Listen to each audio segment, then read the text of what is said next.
It's Jay, and I used to think that LinkedIn was a place you go to get a job, but instead it's actually where rich people go to cry and complain and overshare like I'm their unpaid therapist. I work for seduced my wife in direct retaliation for my pushback on him at work. In today's video, we'll explore the sad and cringe world of LinkedIn. I hope you enjoy the video. People on LinkedIn are like, what my divorce taught me about human capital management. Like, no, your divorce taught you nothing because you're still weird and cringe. Imagine you get laid off from your job. So what do? You load up LinkedIn.com because you're like everyone else. You got bills to pay. I'm almost broke. But instead of being greeted by jobs that are hiring, you're instead met with the CEO telling you how his wife cheated on him and how that trial and tribulation of his wife cheating made him better at business. And not just that, he's going to do you a favor and share his valuable business info. Here we have Mr. Ethan Evans. Mr. Evans is the former vice president of Amazon Gaming, and the CEO he used to work for was so mad that Mr. Evans dared to question him that he actually took his wife from him. It's an evil world we live in. But to be fair to Mr. Evans, this is an amazing hook. What can I say? I grew up with Days of Our Lives. I love drama. I'm listening and I'm all ears. If you want to get away from snakes, you have to have an escape plan available. Oh, you just have basic life advice. Okay. Fine. I was expecting more drama. You might think that I'm about to make fun of this. I actually don't think it's that bad. General life advice about picking the right manager. When you have a good boss, make sure you work with them and get the most out of it. Being aware of social interactions at your workplace so you can tell if the manager you're working for is like a bad person who will betray you. These are all good life tips. My problem with this is that there's a time and a place. Not the time. And maybe it's just a me thing, but I just feel like sharing a story of how your wife cheated on you isn't the place for LinkedIn. It feels like that meme where somebody's like, hey, sir, this is a Wendy's. Dude, this is a Wendy's restaurant.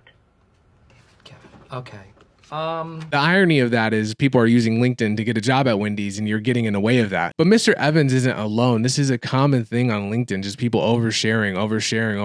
People keep routinely posting their exes and I don't really understand it. My ex-girlfriend misses me, so I turned her into an LLM to 4 times my productivity. So let me explain. Wait a minute. Well, no, let me stop you right there. I don't think that's actually allowed. I don't know. Maybe like I just missed the meeting, but I feel like they updated the codes and regulations. I don't think you're allowed to do that, but let's continue. Most guys use their girlfriends as emotional support systems, daily motivation, encouragement, accountability. Then the other half, arguments, complaints. You work too much. I thought, why not fine-tune the relationship? So I built a system to filter out the good parts. I took every positive voice note, compliment, and message she ever sent me, cleaned the data set, fed it into a fine-tuned LLM, and used 11 ads to clean her voice, clone her voice. So now every time I ship a new line of code, she says, I'm proud of you. You're the smartest guys I know. I feel like this has to be satire. I'm praying that it's satire. If not, get therapy. Get help. Stop it.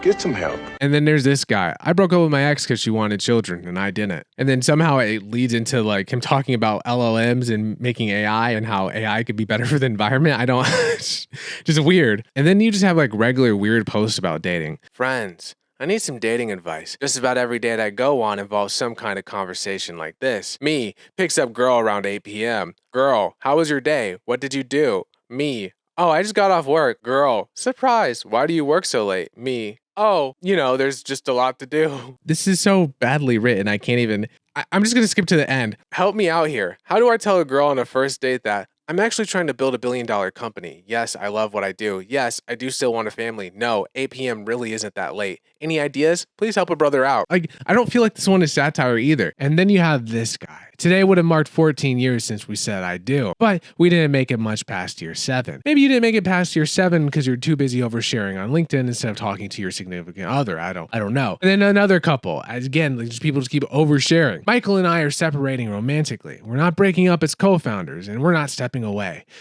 Did everyone need to know this? I feel like we really didn't. And then amongst all of this oversharing or whatever, you also still have like the weird grind set. Like you still have this like weird motivational type thing or like this self-blaming type thing where they're like, it's actually your fault you're poor. It's actually your fault you can't get a job. It's because you don't want it bad enough. It's actually your fault that you're thousands of dollars in debt. It's your fault, actually. But we don't see eye to eye. And that's your fault thinking that paying $250K for a degree like this is going to get you hired. And like I said, this isn't a rare occurrence. It happens pretty often. LinkedIn went from this job surfing website to this weird mix of Facebook divorced dad memes mixed with motivation slop. It doesn't really make sense. If you go there and make an account right now on mobile and you go to their short video section, every other video or every 5 videos, you'll just get this random motivational video or the CEO saying like, you got to take risks to be successful in life. And just this weird motivational content. It doesn't really make any sense. Like, yes, I love the movie Pursuit of Happiness. It is one of the greatest movies of all time, in my opinion. It makes me emotional every time I see it. However emotional and inspiring that 10-second clip of Pursuit of Happiness is,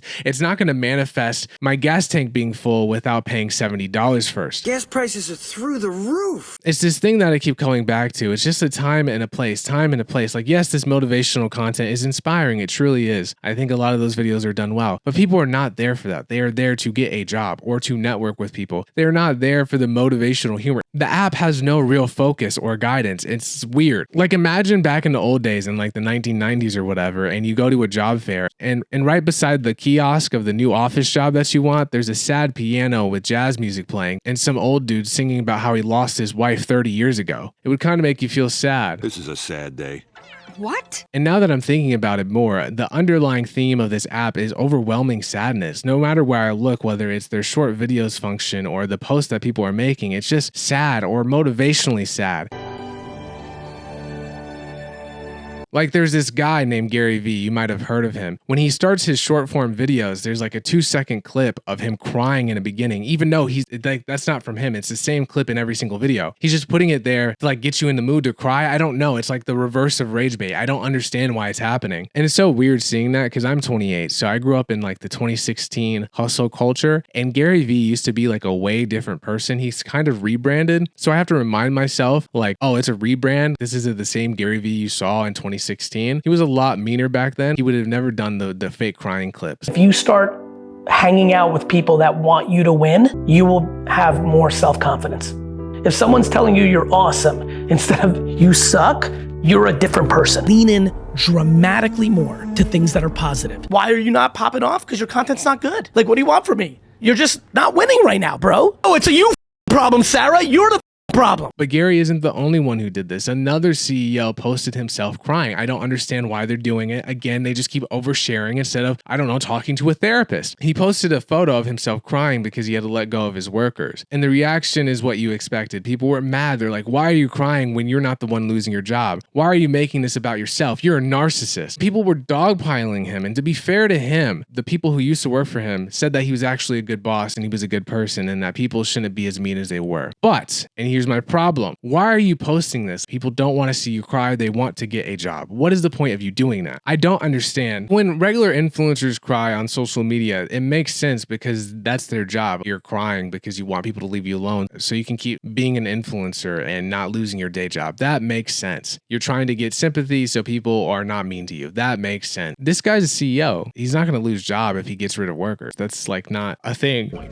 So I did a little research and found that posts that mention vulnerability tend to get more engagement. I needed my post to let people know just how much bravery it took to ruin some people's lives. So after thinking about it for a few minutes, the only thing I can think of is that's just how the app works. And I'm not going to go too deep into this, but for context, I used to be an influencer before I retired because it was boring. I've gone viral on every app except LinkedIn and Snapchat Spotlight. What you learn is that every single app has like a different culture, different expectations, and different ways that people interact with you as an influencer or a creator. Basically, a video that goes viral on TikTok doesn't necessarily mean that it will go viral on Instagram or YouTube Shorts or anywhere else. Like one time I had a video do 1 million views and that same video did like 1,000 views on YouTube. And that's because the culture is different. People want different things when they're on those apps. People don't want the same videos that they see on LinkedIn versus what they want on TikTok. So like on TikTok, rage bait is a real big thing, but it's not really that way on LinkedIn. If you look at the top posts on LinkedIn, they're kind of nice. They're not even really sad. They're kind of sad, but they're nice. They're like, we should give workers more time off. Everybody is a hard worker. Let's go. Great time. Woo! ooh, you know, like basic corporate motivational stuff, right? And then even on a shorts feed, it's not a lot of rage bait. It's just motivational content. Some of it's sad, some of it's happy, or some basic advice on resume building. And I think that's because when people go to the platform LinkedIn, they don't want to be mad. I think they're already sad because they're trying to look for a job, and maybe they're already mad because they have to look for a job. So they don't want more of that. And so that's why you get this motivational content. And that's kind of why also I think the influencers post the way that they do. I was watching a video of a LinkedIn influencer talking about it, and she also said that she wasn't posting for regular people. She was posting for other businesses because that's how they got their sponsorships. So I think that's another reason why LinkedIn influencers are so different from everyone else. And like the posts on there get kind of crazy. When companies started reaching out to me to sponsor some of my posts, and at the time I remember I was charging maybe like max $500 per post. Companies would expect that I would speak about their product and not speak about competitor products, right? Which is, that's self-explanatory, but I as a creator then started to have to turn down business that was coming my way if it was a competitor. And also a lot of my posts had to be centered around the products. Anyway, I hope you enjoyed the video. If you did, please subscribe. Have a great day. Peace.